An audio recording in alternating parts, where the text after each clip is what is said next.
Et bonjour vous autres. Alors, on est le mardi 2 décembre et c'est en direct de mon lit que je lance le Vlogmas parce que, évidemment, il fallait bien que j'attrape autre chose en plus pour bien poursuivre mon fameux stretch de moment où je fais le moyen.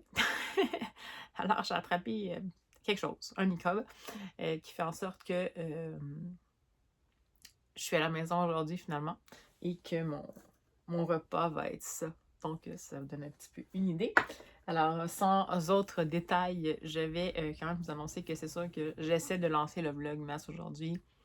Évidemment que je vais passer ma journée à dormir potentiellement, mais bon, si jamais je fais des petites choses puis que c'est filmable, ben, je vais vous les mettre. Ça se peut qu'on voit pas souvent ma tronche parce que je suis pas super fan de ma tronche en ce moment puis que je peux pas non plus parler pendant super longtemps. Mais bon, je l'ai quand même lancé le tout.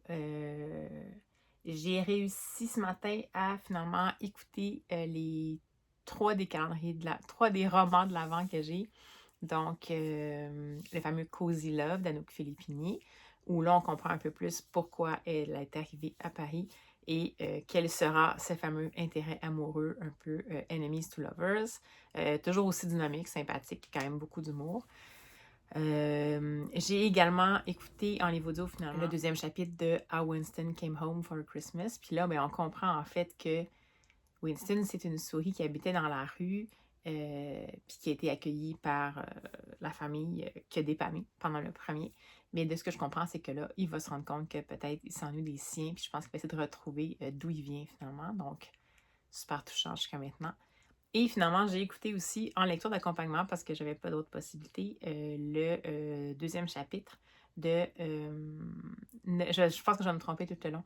Noël au balcon, mort à l'horizon. J'adore toujours autant la plume de l'autrice. Vraiment un petit délice. Donc ça, c'est là, c'est fait.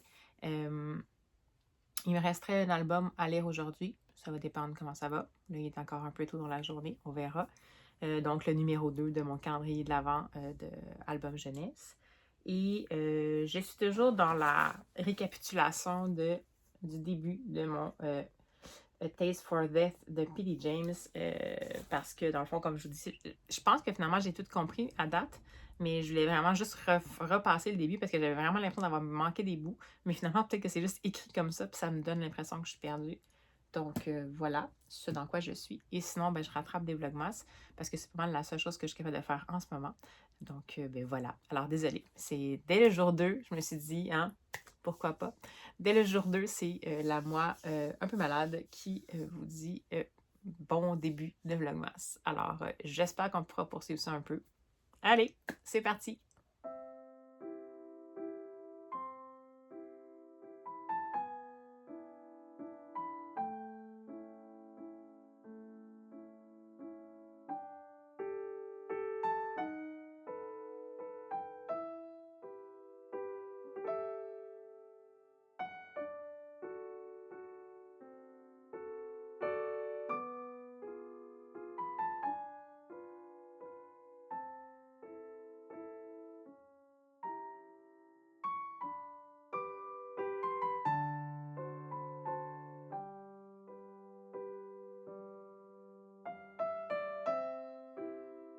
Hey, bonjour vous autres. Alors finalement, on est aujourd'hui le 3 décembre et je suis toujours dans mon lit et ça ne va toujours pas mieux.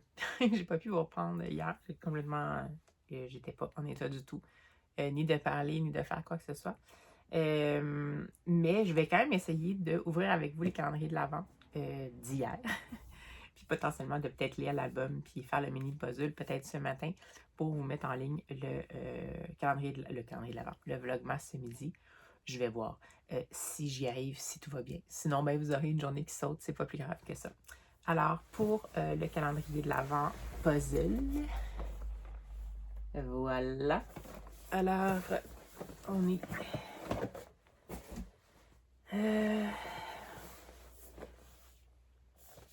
donc, on est à la journée numéro 2 qui est pas très loin ici.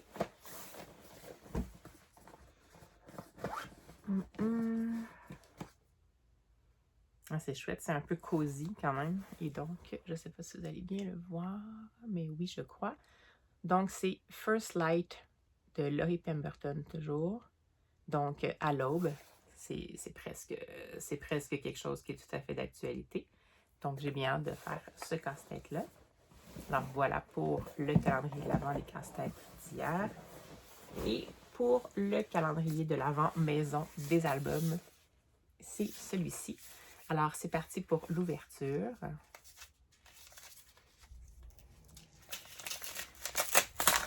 Ça paraît que j'ai pas de force.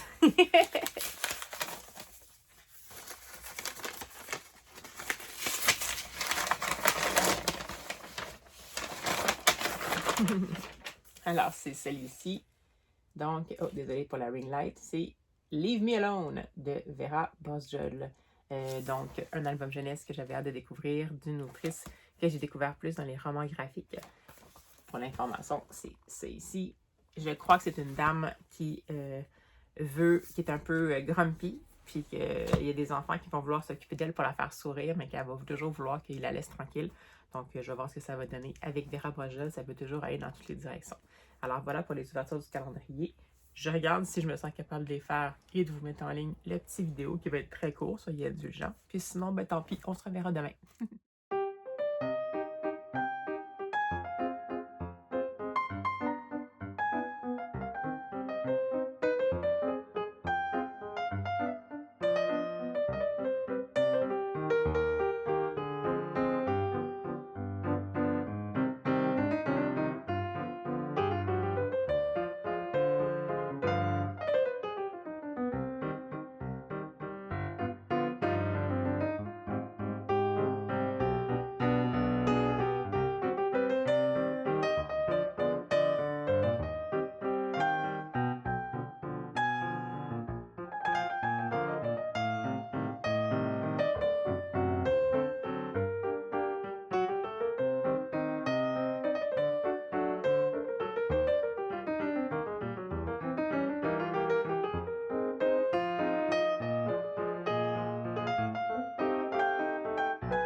Bonjour vous autres. Alors, j'ai réussi à faire ma mini-lecture et le casse-tête. Et heureusement, aujourd'hui, c'était un casse-tête qui avait des pièces atypiques, mais pas tant que ça, pas comme le premier. Ça tombait bien parce que j'étais pas comme en mode super énergie, puis super, j'étais pas tant alerte que ça. C'était bien intéressant. Il s'est fait rapidement, celui-là. J'ai bien aimé. Donc, toujours aussi intéressée par ce calendrier de l'Avent-là. Et j'ai vraiment eu un coup de cœur pour Leave Me Alone de Vera Bosgel. C'est vraiment intéressant. C'est un album à structure répétitive. Donc, pour les tout petits. Puis, comme je pensais, c'est vraiment comique là, dans le fond. Fait qu'on a vraiment plutôt, en fait, c'est une grand-mère plutôt qui habite avec ses enfants et ses petits-enfants dans une maison qui est vraiment pleine de monde. puis qui a décidé qu'il fallait qu'elle fasse son tricot parce que, dans le fond, de ce que je comprends, c'est que finalement, elle tricote des choses pour tous les enfants et petits-enfants. Et puis, ben, comme dans toute bonne maison où il y a beaucoup d'enfants, ben, les enfants sont très intéressés à ces pelotes de laine, à aller la voir et tout. Puis là, à un moment donné, elle en a son casse, comme on dit. Puis elle décide de partir pour juste dire, je vais juste aller tricoter dans mon coin parce que comme, je suis plus capable. Fait qu'elle va aller se promener, puis là, bien évidemment, le côté structure répétitive, c'est qu'elle va aller dans la forêt, mais là, il va y avoir plein d'animaux qui vont s'intéresser aussi à son tricot, puis à ses pelotes de laine, des ours, des chèvres. À un moment donné, elle va même se rendre sur la Lune, puis il va y avoir des extraterrestres qui vont aussi s'intéresser à ses pelotes de laine. Elle va tomber dans un trou noir, puis c'est là qu'elle va avoir la paix. Mais bien évidemment, dans le trou noir, elle va se rendre compte que finalement, c'est un peu solitaire d'être toute seule. Et bon, finalement, elle va revenir à la maison avec les gilets tricotés et avec un beau gros sourire. Mais ça peut avoir l'air un peu édulcoré, tout ça, mais il y a vraiment plein d'humour, c'est excellent. C'est donc pas quelqu'un qui est grumpy a priori, c'est juste quelqu'un qui n'a pas eu assez de me-time et puis qui a décidé d'en prendre. Puis là, finalement, ça a bien fonctionné, puis elle est revenue. Mais c'est juste plein d'humour, là. Très drôle. Chaque scène, à chaque fois qu'elle change de lieu puis qu'elle s'en va dans les endroits. Ben, dans le fond, on le voit sur la couverture. Ça, c'est les 4 lieux qu'elle va explorer, dans le fond. La maison avec toute la famille. Elle va aller dans la forêt, il va y avoir les ours. Dans la montagne, les chèvres. Et sur la lune, les extraterrestres. Mais à chaque fois, il y a des petits bijoux d'humour dans chacun des lieux. C'est pour les tout petits. Je dirais que c'est du préscolaire, dès 3 ans. Parce que structure répétitive. Mais je pense qu'on peut vraiment en rire jusqu'à presque 8 ans. C'est trop excellent. Je ne sais pas si ça a été traduit en français. Comme je vous disais, ça a gagné Caldecott Middle. Fait que ça, absolument, c'est un honneur qui est remis aux albums jeunesse dans le côté anglo-saxon.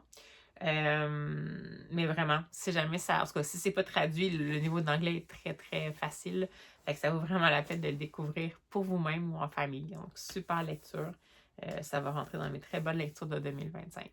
Alors écoutez, ça va se terminer ici ce très court vlogmas parce que ça va encore pas top, fait que je vais pas non plus ambitionner. Donc j'espère que malgré tout, ça vous a plu. Puis ben, j'espère aussi que la santé va revenir assez vite pour que vous n'ayez pas juste moi, les plans de moi en pyjama sur mon lit. Mais bon, on va se croiser les doigts. Alors voilà, sans plus attendre, allez, on se dit à demain.